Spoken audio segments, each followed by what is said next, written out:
Bueno, muchas gracias por invitarme, es un honor estar acá, así como también fue un placer leer las presentaciones de los premiados en estos días, después vamos a hablar un poco más sobre ellos, pero les voy a hablar de otra cosa, les voy a hablar justamente, no de eso, les voy a hablar de lo otro, no sé por qué pasó.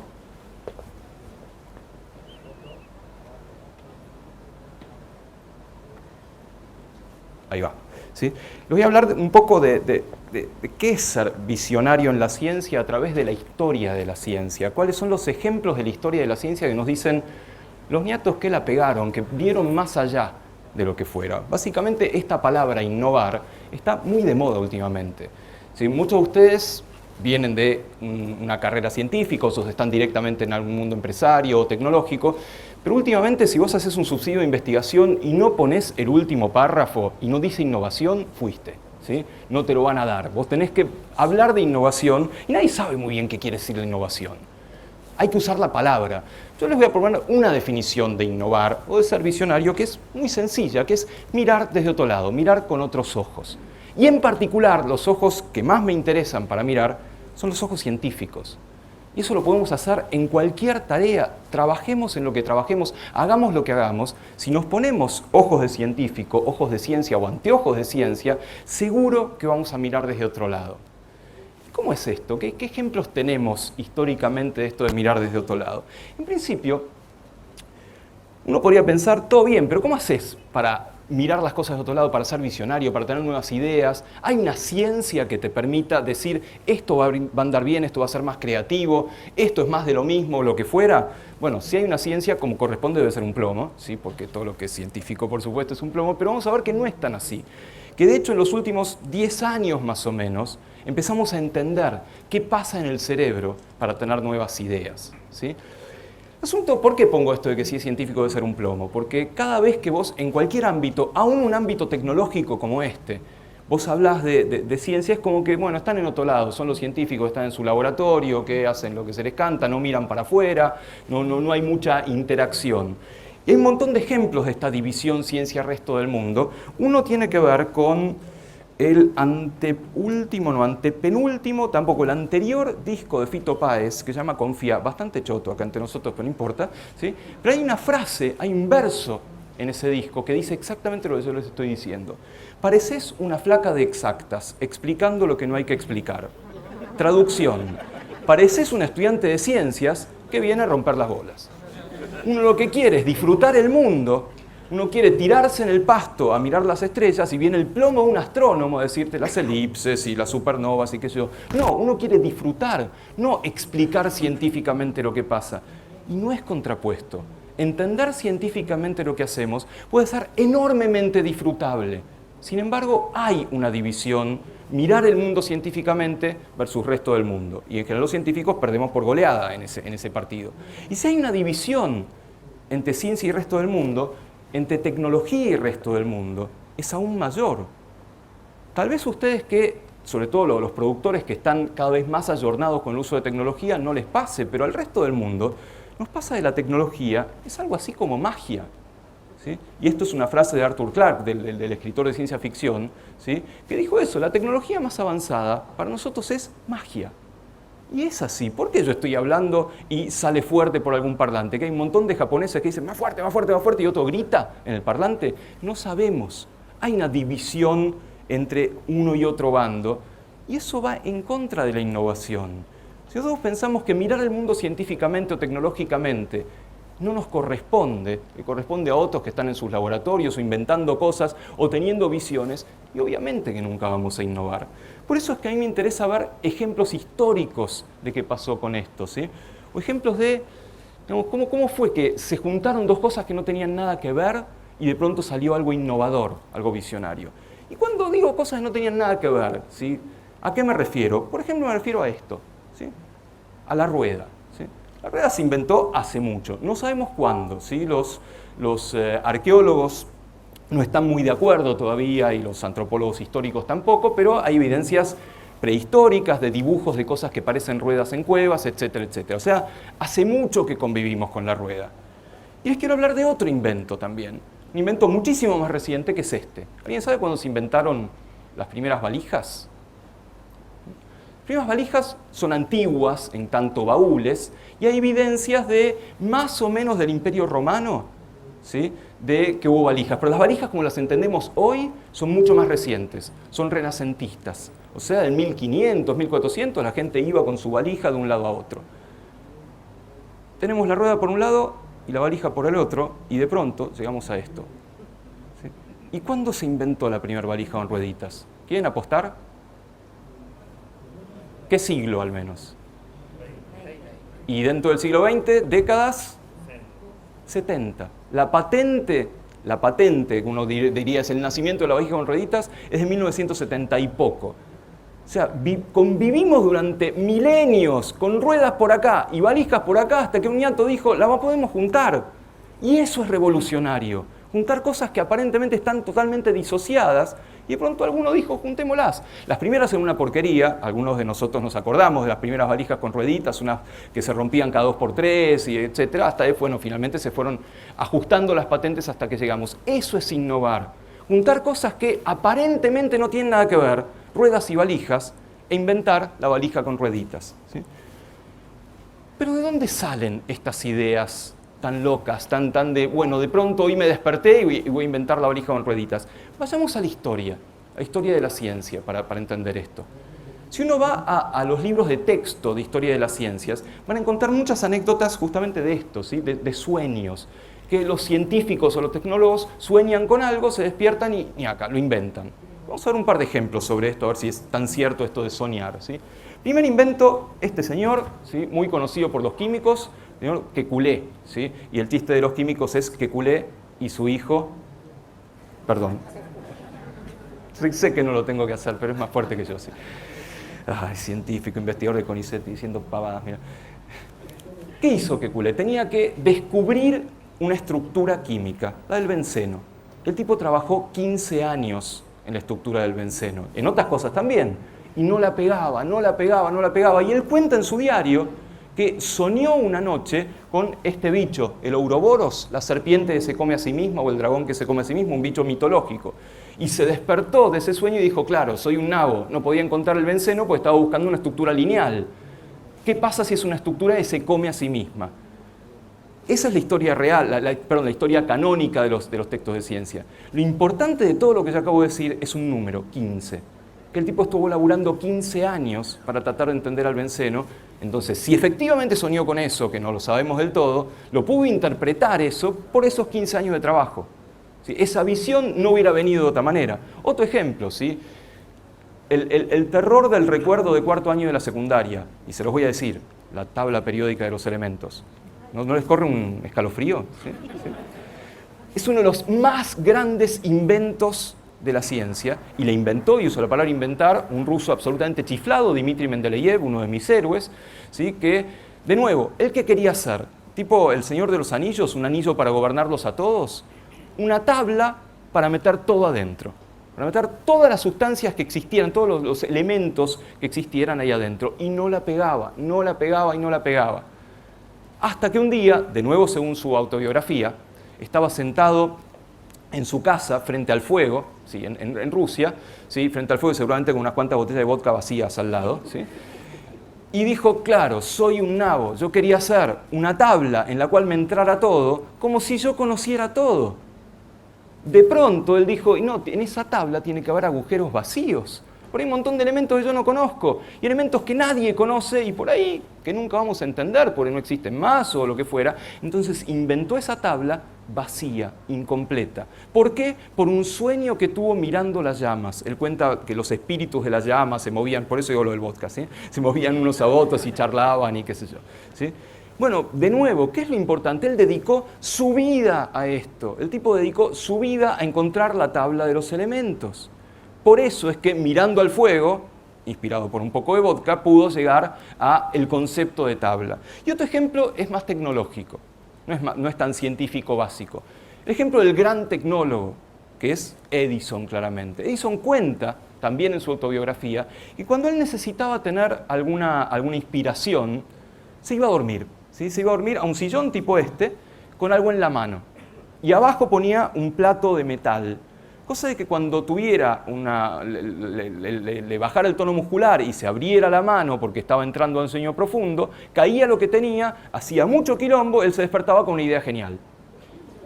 No es para creerle mucho. A Edison en realidad no es para creerle casi nada de lo que decía. Él era un inventor genial, además de un chorro genial, pero eso es otra historia, ¿sí? Pero ¿qué es lo que estaba diciendo el tipo? Yo vivo de los inventos. En algún momento, ¿sí? Si yo me relajo, me voy para otro lado, por ahí aparece alguna idea. Y de hecho él cuenta que las ideas le venían de ese momento. Pero se dan cuenta de este preconcepto de las ideas son sueños o las ideas aparecen de repente, es mentira. Las ideas aparecen de repente si hay algo en lo cual podamos plantarlas. ¿Sí? O, como lo diría Pasteur, ¿sí? La inspiración viene solo a las mentes preparadas. Sigamos un poquito adelante, porque los ejemplos son particularmente interesantes. Yo les decía que en los últimos 10 años, más o menos, dentro de la neurociencia, dentro del estudio del cerebro, empezamos a entender por qué hay ideas creativas o incluso cómo fomentarlas. ¿Sí? Desde el trabajo del laboratorio se empieza a entender qué pasa en el cerebro de un tipo que tiene ideas, por qué algunos tienen más ideas creativas que otros. Pues es cierto, hay gente que te viene con un montón de cosas, algunas funcionan, otros no, pero son por fuera de lo que el resto de la gente está pensando, son visionarios justamente. Y vamos a hablar de 3 o 4 tips o 5 de estos, de lo que dice en este momento la neurociencia sobre las buenas ideas o las ideas creativas. Primero, para ser creativo hay que ser capaz de aburrirse. Y esto me parece extraño, si parece una paradoja, hay un par de demostraciones interesantes. Demostraciones de las que hacen los psicólogos cognitivos. Agarran 2 grupos de personas, ¿sí? Les piden que resuelvan una tarea que requiere cierta creatividad para ser resuelta, y a los 2 los tienen en condiciones distintas. A uno lo tienen haciendo data entry. O sea, tiene un montón de papeles y taca, un montón de datos. Lo más plomo que puede haber. Los otros no, los otros les hacen leer un cuento o realizar otras tareas. Después de estas 2 cosas, les piden a los 2 grupos que hagan algo que requiere creatividad. Los que se aburrieron, los que estuvieron haciendo data entry, resuelven las cosas más creativamente que los otros. Es como si cortar con algo, cortar con una cierta rutina o lo que fuera, aún siendo aburriéndose, genera cierta creatividad. ¿Qué otros tips da la neurociencia para esto de ser más creativos? ¿Sí? En principio, estos son un poco más esotéricos, ¿sí? Pero hay algunas pruebas al respecto. De hecho, esta prueba es de hace unos 6 años más o menos, pero hay muchos trabajos que muestran que el ambiente favorece, de acuerdo a cómo esté el ambiente, se favorecen o no ciertas ideas, ¿sí? Por ejemplo, incluso los colores. Ciertos colores ponen al cerebro en modalidades más creativas que otras, ¿sí? Los quiero ver a ustedes en el campo con luces rojas, con luces azules, ustedes se arreglarán. Pero, por ejemplo, en este experimento se ve que, de la misma manera, tenés que resolver una tarea que requiere pensar diferente. Aparentemente, la luz azul, no con respecto al blanco, pero sí con respecto al rojo, te permite pensar de una manera un poco más creativa. Entonces se los tiro así como cosas más o menos recientes de la neurociencia que dicen qué le está pasando a ese cerebro para pensar de una manera más original, ¿sí? Otra es salir completamente de la rutina. Básicamente irse a vivir a otro país, ¿sí? O incluso, y esto es lo interesante de este trabajo, de este paper que salió hace unos años también, pensar que estás viviendo en otro lado. Si a la gente se le hacía hacer una composición tema mi vida en Finlandia, aunque nunca hubieran estado en Finlandia, o bien la gente hubiera vivido afuera realmente, resulta que resolvían esas tareas de una manera diferente a si hacían las cosas de todos los días. O sea, ponerse en otro lado, poner el cerebro, imaginarlo o realmente en otro lado, hace que seas más creativo. Y para cualquiera de ustedes que haya vivido afuera, y sí sabe que al principio no entendés absolutamente nada, porque culturalmente el cambio es enorme y tenés que buscar soluciones más creativas a las cosas de todos los días, pues si no, no podés desempeñarte. Claro, si vas a vivir afuera, mejor que elijas dónde.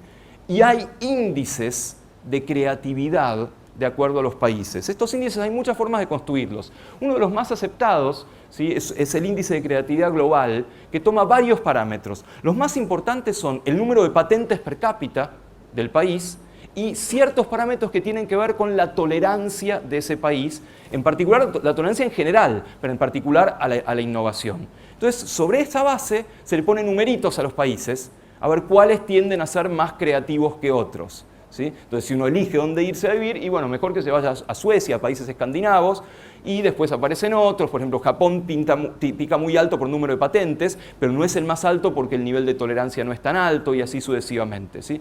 Y esto son cosas que vienen más de la economía o de la sociología, pero es interesante analizarlo para ver que, de nuevo, en un ambiente que favorece pensar distinto, y vas a pensar distinto. Vas a tener otro tipo de ideas que las que tendrías si el ambiente te condiciona a pensar siempre de la misma manera, ¿sí? Otro de los conceptos, este es un concepto clásico de la psicología de los años 60, pero ahora con los análisis de imágenes estamos entendiendo qué le pasa al cerebro, es el concepto de flow, de flujo. Y es muy sencillo. Es el concepto de, todos sabemos de qué se trata. Cuando estás haciendo algo y el tiempo pasa y no te das cuenta. ¿Sí? Es muy sencillo, a veces nos pasa, y es maravilloso cuando te pasa. Estás haciendo una tarea, de pronto te dicen, che, hace 3 horas que estás haciendo esto y ni te diste cuenta. Lo que se está tratando es de poner parámetros para saber cuándo ocurre el flujo. Y un señor, que es el que inventó el concepto de flujo, y la tarea de ustedes es decir el apellido, ojo, ¿sí? Este tipo dijo, hay 2 parámetros principales, Miguelito podemos llamarlo, ¿sí? Miguelito dijo, hay 2 parámetros principales para el flujo que son cuán buenos somos en una tarea y cuán difícil es esa tarea. Entonces eso nos genera varios cuadrantes. Podemos ser muy, medio o poco buenos, poco duchos en la tarea, y lo mismo vale con la dificultad. Entonces, imaginemos los ejemplos extremos. Si uno es muy poco ducho en la tarea, ¿sí? Y además la tarea es muy sencilla de hacer, pero uno es muy nabo y no le sale, y obviamente no la pasa bien. Está apático frente a la tarea. ¿Qué otros extremos tenemos? Si uno es muy bueno en la tarea y la tarea es muy sencilla, ¿sí? ¿Qué pasa? Y te relajás, esto lo hago de taquito, básicamente. Si uno no es bueno en la tarea, pero la tarea es muy difícil, te pone ansioso. Cuando coexisten los 2 fenómenos, o sea, cuando uno es bueno en la tarea, pero la tarea es demandante, ahí ocurre el flujo. Ahí te la pasás horas haciendo algo sin darte cuenta. Y en el momento de flujo, con estos experimentos que les digo de comparar soluciones a problemas, resulta que las soluciones son más creativas, son diferentes a las soluciones que hace el resto del mundo. Por lo tanto, tendamos a tener desafíos altos en cosas que somos buenos, ¿sí? Si nos ponemos en otro lado, no nos va a ir tan bien necesariamente, ¿sí? Otro de los tips es transformarnos en cuervos, y no me refiero al fútbol en este caso, sino a buscar en la naturaleza ejemplos de creatividad. Y el ejemplo más maravilloso que hay es el de los cuervos de Nueva Caledonia. ¿Sí? Había unas películas, preferí no ponerlas por si fallaba después en la computadora, y esto lo hizo un argentino, se llama Alex Kaselnik, que trabaja en la Universidad de Oxford, y él descubrió que hay cuervos que son recontra creativos. Por ejemplo, uno le pone a un cuervo un tacho del cual tiene que comer, tiene que sacar un gusano, y le pone un alambre al lado, ¿sí?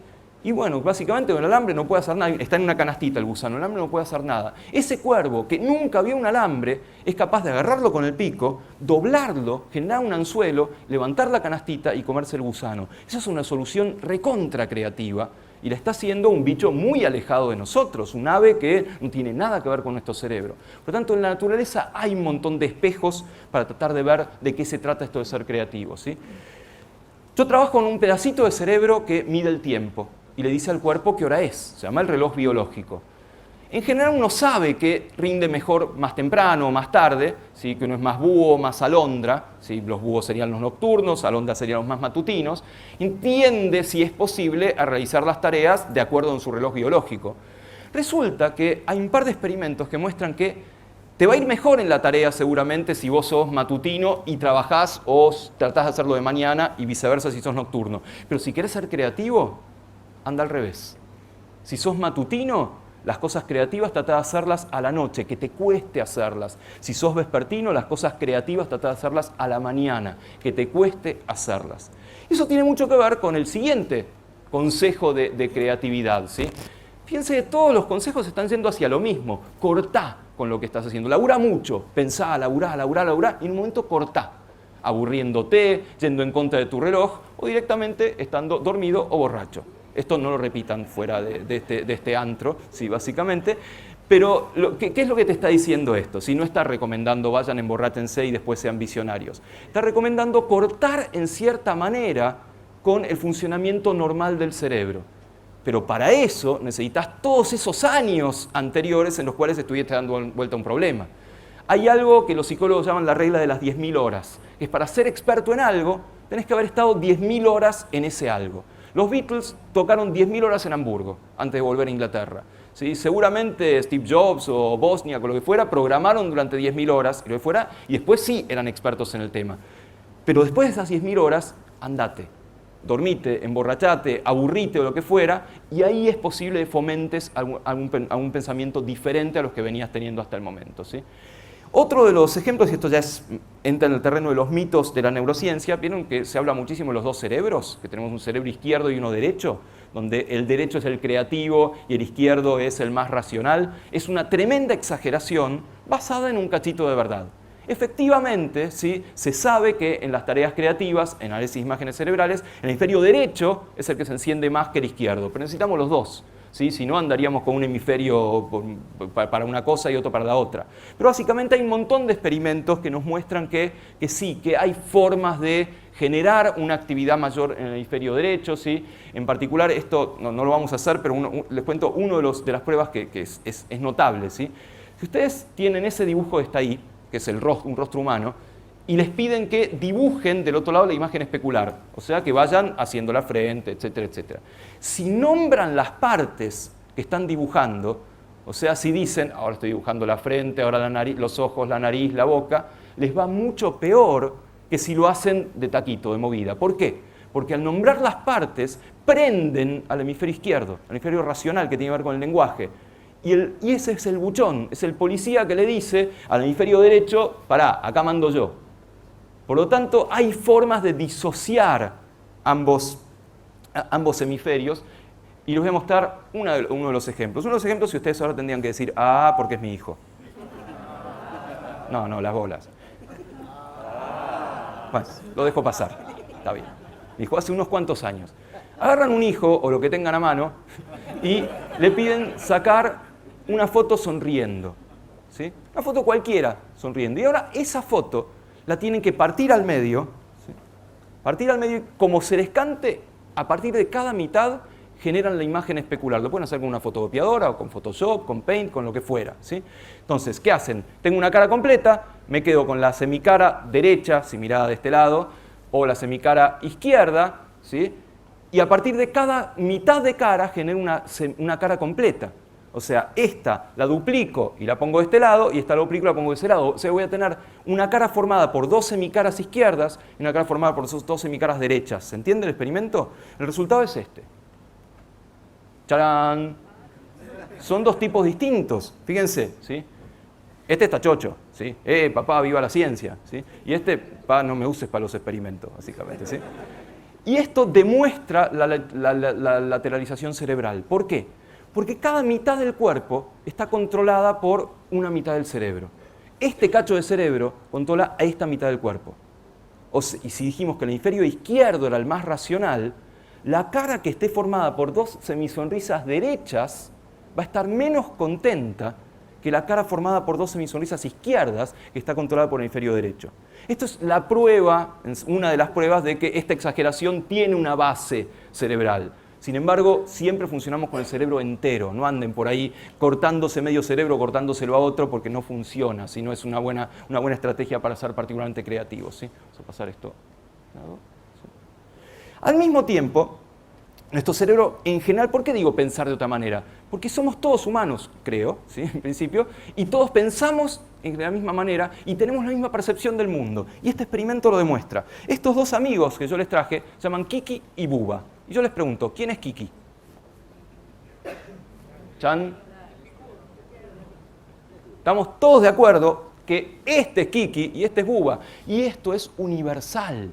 Esto lo hacemos acá, lo haces en Singapur, lo haces en Latinoamérica, lo haces en Australia, y todo el mundo dice, este es Kiki, este es Buba. Eso se llama sinestesia, ¿sí? Mezclar distintos sentidos. Por algún motivo, a nosotros las puntas nos generan y lo redondo, lo burbuja nos genera buba, redondo, ¿sí? Porque nuestro cerebro está hecho de esa manera. Pensamos todos y percibimos el mundo de la misma manera. La idea es, en algún momento, poder percibirlo distinto, para llegar a una solución distinta, poder ser visionario, justamente, ¿sí? Y a veces esa visión llega de pronto, es lo que se llama en inglés insight. Y les puse toda la forma de traducir insight, porque no tenemos una palabra en castellano tan cortita como insight, pero básicamente uno entiende cuando dice insight lo que tenés en la punta de la lengua y de pronto llega, ¿sí? Que es la iluminación, la inspiración, la percepción intuitiva, etc. Y de nuevo, ¿cómo se llega al insight? Hay evidencias históricas, evidencias científicas que ese momento de pronto llegás a una solución. Si yo, por ejemplo, les pusiera ciertos problemas, ¿sí? Por ejemplo, estos problemas me parecen no tener ningún sentido. Y yo les digo que cambiando un palito en cada uno de los problemas tienen sentido. Concéntrense en alguno de los dos puntos es demasiado. En algún momento van a llegar a una solución. ¿Sí? Los dejo disfrutarlo un rato.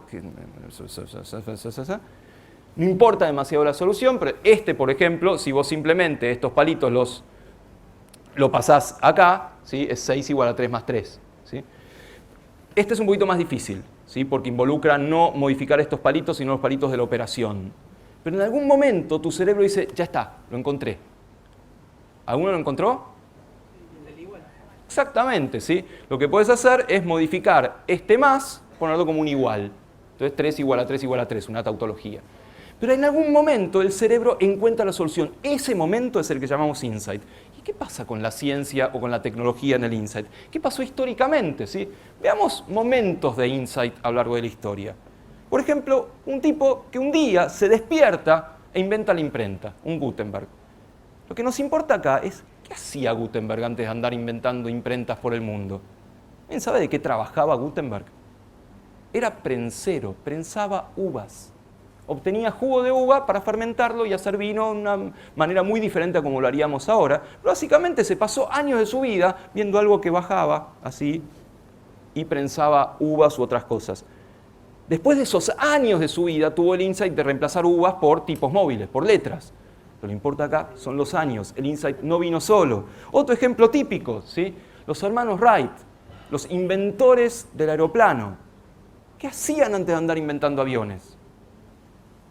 Eran bicicleteros los tipos. Y eran muy buenos bicicleteros, se supone. Y un día, seguramente, Wilbur le dijo a Orville, che, Wilbur, ¿inventamos un avión? Orville era medio opa, le dijo, ¿sí? Entonces, pero Wilbur insistió y dijo, sí, es una pavada. Agarras una bicicleta, le pones alerones. ¿Sí? Bueno, lo lograron e inventaron el avión. No inventaron el avión, inventaron una bicicleta con alas, que no es lo mismo. Porque eran expertos en bicicletas y por eso pudieron inventar el avión. Y muchos más ejemplos. Uno de los ejemplos tecnológicos típicos es la invención del velcro. Así que, ¿qué cuentan los libros de tecnología? George de Mestral se fue a pasear con su perro por un bosque y cuando salió del bosque el perro estaba lleno de abrojos. Y entonces el tipo, mientras le sacaba los abrojos uno a uno, puteando porque no salían, dijo, ¿por qué me cuesta tanto sacar esto? ¿Qué tiene? Lo llevó al microscopio que tenía en el baño, por supuesto, ¿sí? como todo inventor. Entonces vio que los abrojos tienen anzuelitos, un montón de anzuelitos. Dijo, ajá, ¿y si esto ahora lo aplico de alguna manera para que haya algo que se pegue muy fuertemente, pero que aún así lo pueda sacar? Todo bien, pero ¿qué hacía George de Mestral? Un químico que trabajaba en abrasivos. Trabajaba en papel de lija, básicamente, ese tipo de abrasivos. Por eso pudo leer en ese paseo en el bosque y en los abrojos, una solución diferente para un problema que seguramente tenía dando vueltas en la cabeza, ¿sí? O bien los inventores de Google, ¿sí? Larry Page y amigos, inventaron algo que revolucionó el mundo. ¿Y qué hacían antes? ¿En qué pasaron sus 10.000 horas los tipos? Hacían rankings académicos. ¿Vieron cuando salen los diarios que hay un ranking de universidades, esta da mucho más alto, esta por acá, las universidades argentinas están en tal lugar, etcétera? Es difícil hacer eso. Hay que juntar un montón de números, ¿sí? Poder cotizar cada número por lo que vale, después hacer un algoritmo, etc. De ahí a generalizar ese algoritmo para hacer un buscador universal, hay mucho trecho, pero ya tenés bastante recorrido. Y otro de los ejemplos típicos acá en la historia de la tecnología son los post-it de 3M, ¿sí? Que la historia es muy conocida, el tipo que quería inventar un pegamento y le salía todo mal porque se le despegaba todo el tiempo. Entonces, ¿qué hacían los compañeros? Se lo pegaban atrás, ¿sí? Se lo pegaban al pateame, esas cosas que hacen los compañeros de la oficina, hasta que se dio cuenta que era buenísimo eso. No, él estaba buscando un pegamento de fuera no permanente. ¿Sí? Después hay todo un problema de patentes, etc. Es fascinante la historia. Pero el tipo estaba buscando eso durante años y encontró algo que revolucionó la industria del pegamento. Un pegamento no permanente. El patrón es siempre el mismo. Laburar, pensar, y por ahí de pronto te viene algo diferente a lo del resto. Si no te viene, no importa, igual seguís trabajando y seguís haciendo de tus cosas. Y veamos algunos ejemplos finalmente de esto que yo les digo de que ser innovador, ser creativo, es juntar cosas que están acá, juntarlas y lograr un fenómeno completamente diferente. Suponete que estás en el cine, ¿sí? Y de pronto, para decirlo en términos bien científicos, elegantes, tenés que ir a cagar. Te perdés la película hasta que uno inventó el monitor en el baño del cine. ¿No es brillante?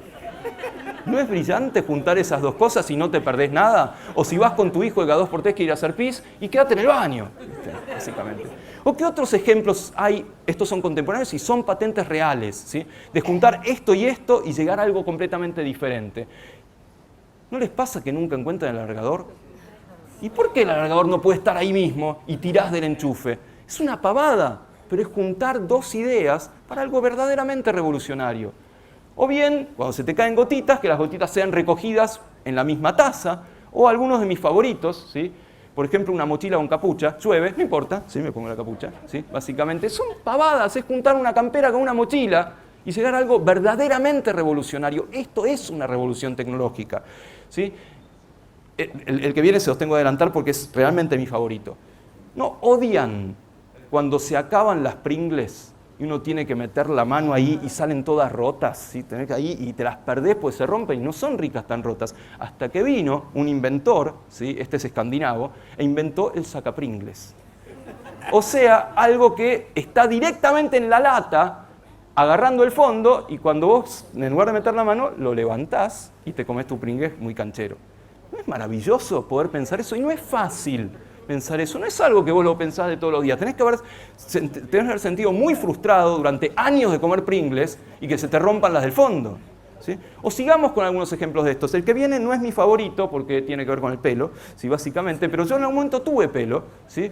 Y cuando como se me caía mucho, se me quedaba todo en el cepillo. Y un tipo inventó el cepillo sacapelos, o sea que tiene una almohadilla acá abajo que la sacas y lo limpias muy fácilmente. Y otro de mis recontra favoritos, ¿sí? ¿Vieron la maldad de los auriculares? ¿Sí? Los tirás en la valija y después andá a desarmarlos. Bueno, ¿y por qué no pones un cierre? Un cierre con el cual nunca se te van a pegar. Y fíjense, otro invento tremendo, que es una patente, es una de las más recientes que encontré por ahí, ¿sí? Vos te despertás re temprano, ¿sí? Y tenés que hacer el desayuno para vos, para tu familia, lo que fuera. ¿Y qué tal si el cuchillo es una tostadora? O sea, si a medida que vas cortando el pan, lo vas tostando. Es una pavada realmente, ¿sí? Es algo digno de encontrar en el barrio chino.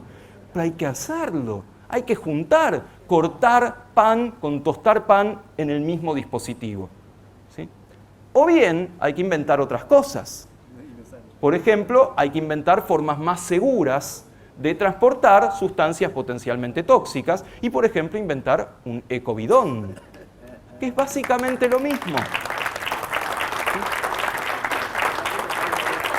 Es juntar ideas que están diferentes, porque obviamente que hay recipientes pensados para laboratorios de investigación, no para afuera, y por otro lado hay recipientes comunes. Juntemos las dos cosas. Juntemos un recipiente que podemos diseñar cómo hacerlo, ¿sí? Estuve leyendo un poco el trabajo de Martín, y es un trabajo de diseño industrial completísimo realmente, porque no solamente piensa en cómo hacerlo en el cierre de seguridad, piensa en cómo se estiva, así que te aprovecha un montón de espacio en el camión encima, porque está hecho de una manera ergonómica de tal que puedes apilar muchísimos más de una forma mucho más segura, qué materiales usar, etc. Con lo cual, esto va en ese mismo camino. Seguramente, y ahora nos enteraremos un poco más, Martín habrá visto qué pasa con estos bidones, por qué no andan bien, por qué no cierran bien, por qué cuesta tanto transportarlos, etc. Juntó esas ideas después de pensarlo un montón de tiempo, y vos después decís que fue exactamente así, ¿sí? Por favor, ¿sí? ¿Sí? Después de haberlo pensado durante un montón de tiempo, y llegó una idea totalmente nueva, ¿sí? Y me parece una aplicación enorme. O la otra gran idea de juntar, ¿sí? Que es juntar los climas con la construcción que necesitas para un fenómeno particular, y ahí nace una bodega bioclimática, que de nuevo, acá va a ser muy breve lo que les podemos contar sobre la bodega. El trabajo de Eduardo es larguísimo, debo decir, ¿sí? Es un trabajo literario, ¿sí? Les recomiendo mucho, no sé si después se va a compartir un poco el ensayo que hizo Eduardo para mostrar cómo había llegado a esta bodega bioclimática, ¿sí? Pero es un trabajo de un montón de páginas que lo va cortando cada tanto con datos de color.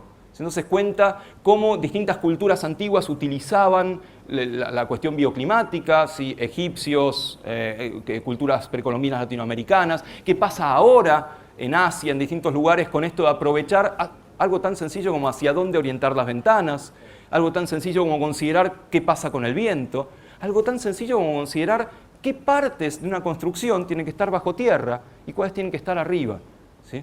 Entonces él desarrolla, junto con todas estas ideas que va tomando de un lado a otro, estos planes para construir una bodega bioclimática en Luján de Cuyo, en el lugar donde corresponde que estén estas cosas, ¿sí? Después desarrolla muy largamente el concepto de por qué esto sirve para vinos tranquilos, una cierta forma de hacer cuestiones de bodeguería. A veces son ejemplos que van todos en la misma línea. Tener cosas ahí aisladas, pensarlas mucho, mirar el mundo, mirarlo con ojos de científico, con ojos de tecnólogo, y de pronto juntarlas y llegar a algo completamente diferente, que es básicamente lo mismo que hacen los escritores. ¿Sí? Marcel Proust, un gran escritor francés, decía exactamente lo mismo que estamos diciendo en términos científicos. No hay necesariamente que buscar nuevos caminos, los caminos ya están ahí. Lo que tenemos que hacer es ponernos nuevos ojos, es poder interpretar esa misma realidad de otra manera, y eso finalmente nos convierte en visionarios. Muchas gracias. Bueno,